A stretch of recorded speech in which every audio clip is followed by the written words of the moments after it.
Hi, it's Megan. Welcome to my channel. I'm just doing a 5-month post-op update. Today I am 5 months post-op. It happens to be a Sunday, and I weigh on Sunday, so I'm also proud to say I'm down 92.2 pounds. Super amazing. I'm really striving for 100 by the end of the year. I will do a follow-up video to let you guys know if I made it to it. Really hopeful. I mean, we're right on the cusp. I can do it. I just gotta really buckle down and stay the course. So that's the plan. I'm really striving for that 120 by my 6-month appointment with my doctor, which is actually probably 6 months, 2 weeks. But at the worst case scenario, I want to at least be 110 pounds down when I see him. We are going to shoot for 120 though, and if we get there, we get there. We'll be happy.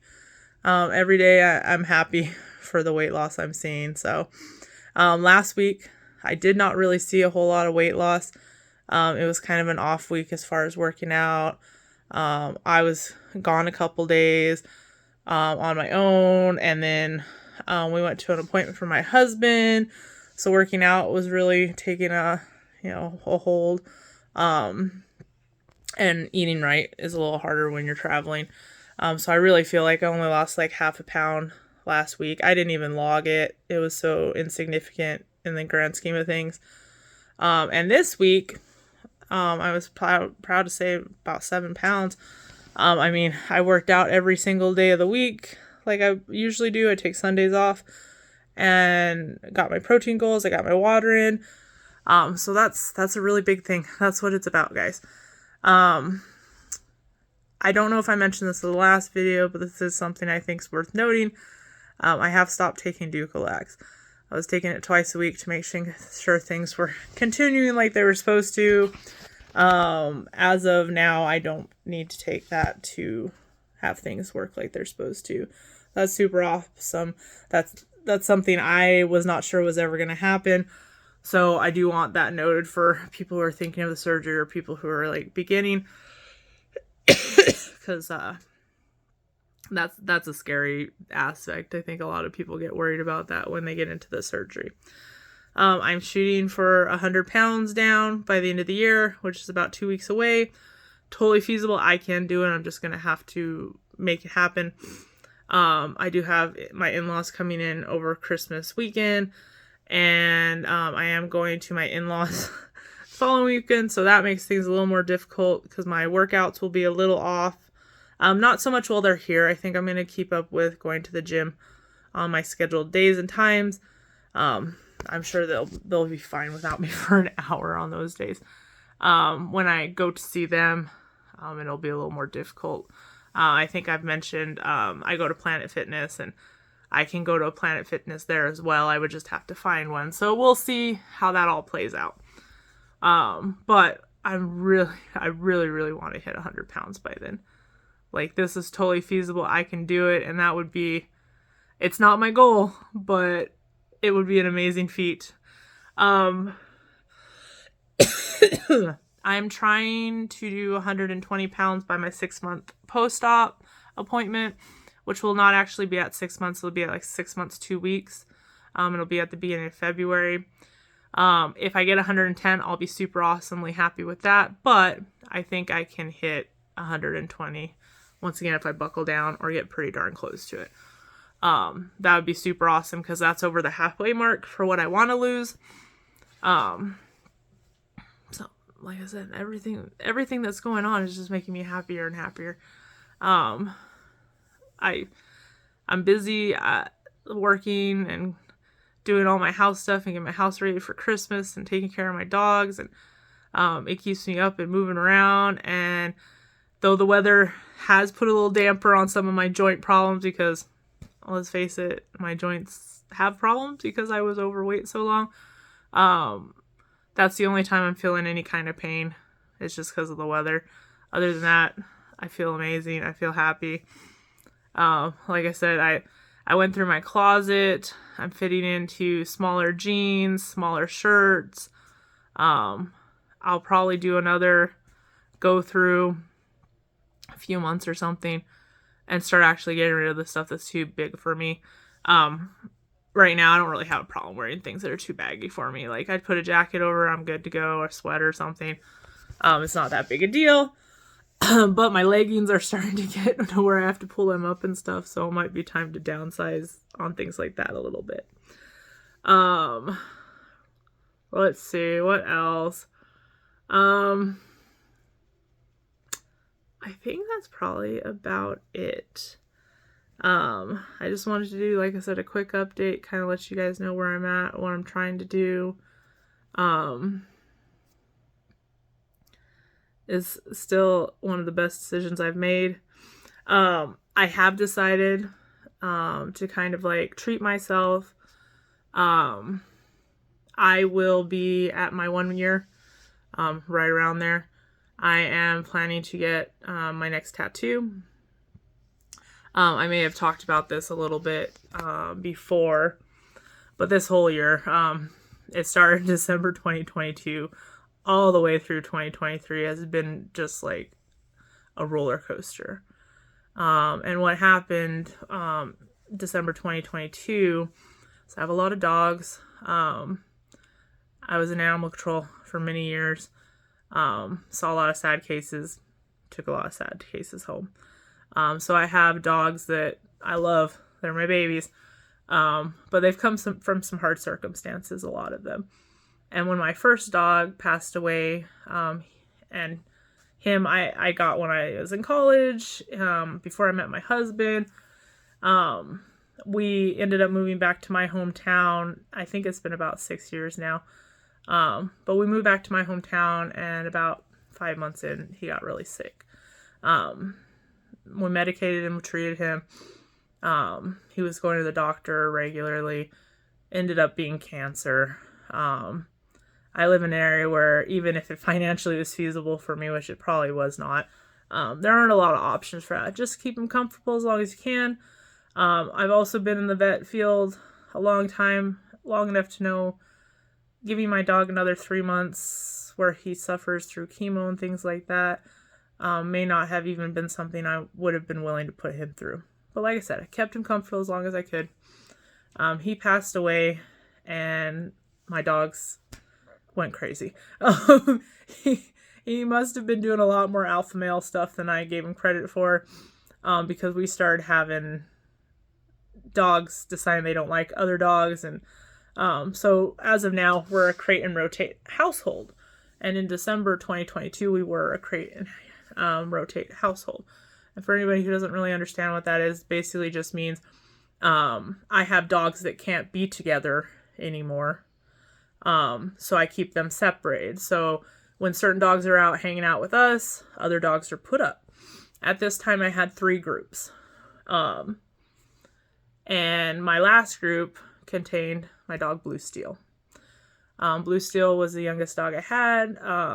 He was about 4 years old at that time. I got him from a puppy. All except one of my dogs I've gotten since they were puppies. He was allowed out with my little dog Duke and one of my females, Delilah. And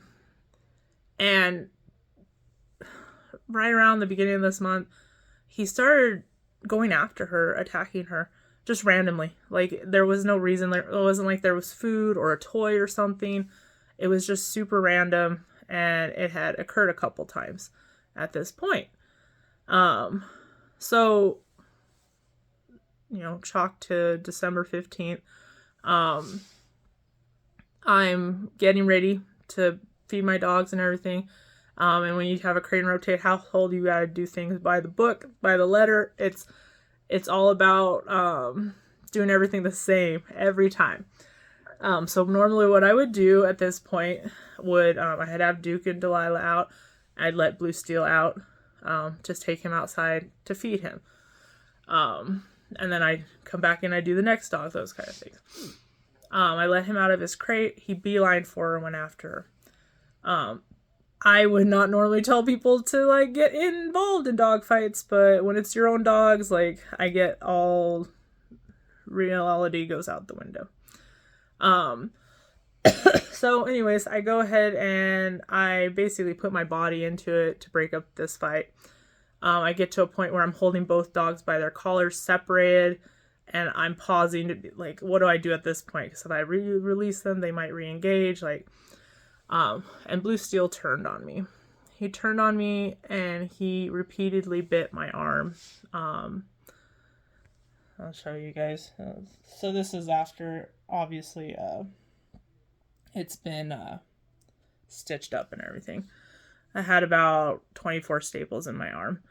The next day, he was scheduled for a vet appointment to booster his vaccines, and I had to make a hard decision. He's 12 now, but I have an older nephew who comes to visit, and he hangs out with all our dogs. My dad, who's obviously, upper in age, comes and watches my dogs and feeds them when I'm gone out of town. And the fact that he did that to me, I couldn't feel good about keeping him under those circumstances, thinking he would hurt someone else. And I felt rehoming him was not a good plan either, because is it really humane to rehome him and he hurt someone else and then they, shoot him, hit him hard? So, there are a lot of things that could happen. And I don't want to be responsible for someone else getting injured. And he was my baby as well, so I didn't want him to be hurt. And I believe it was a mental thing. We'd had, he'd been escalating. It wasn't even just these couple instances where he went after the female and then turned on me. He'd escalated from other situations where we couldn't pinpoint it was him with all the dogs. So I made that decision to go ahead and put him down. It was a really, really hard decision to make. I'm sorry that I've gone into this whole spiel with you guys. But anyways, so that was the start of this horrible year, leading into us having a car accident a month later, my husband's kidney failure just declining, him being in and out of the hospital 4 times this year, all the way to where he's at dialysis now. But on the road there, it brought me to the point where I decided to have this surgery. So I figure at the 1 year mark, so July 17th, around there, I would really like to get my scar covered with a tattoo. I've already talked to my tattoo artist. I was in there shortly after the bite, actually, getting my octopus on my C arm. And I kind of mentioned to him that I would like to do something for it. I can't look at that the way it looks forever. And he basically said, yeah, let it heal. Let's give it a year or something. Let's see. And it was a year yesterday, actually, since I put him down. So on the 15th, 2 days ago, it's healed for a year now at this point. So I figured a 1 year anniversary present to myself is I would do that tattoo. And give myself a little extra time to lose some more weight. And also financially, holidays, dialysis, husband being out of work. A lot of things going on that just don't really make that a huge feasible thing right now. But that's what I would like to do. And I plan to do something. I'm basically going to tell my artist I'd like to do something about mental health. Give him a picture of Blue Steel as well. And just tell him, I've let him, run with ideas before, and he's always been super awesome. So that's my plan. So that'll be my first little gift to myself. And I'm pretty excited about it. So we've got a couple things coming up. Like I said, I'll give you guys an update at New Year's. I'll let you know if I made my goal, because I'll be at my in-laws, but I am taking my scale with me. And then also I will give you guys an update at my 6-month appointment, which, I might give you an actual 6-month update, because I will be doing measurements to see how many inches I've lost in total over 6 months. And then I'll definitely do one when I talk to the doctor to make sure I'm on point and I'm doing what I'm supposed to be doing. So there'll be a few updates coming. I really hope everyone has a Merry Christmas. Whatever you celebrate, have a happy holiday, and a Happy New Year. And I will, one of the dogs, I will hit you guys up in a couple weeks to let you know if I made my goal. So wish me luck. And like I said, have happy holidays. Bye, guys.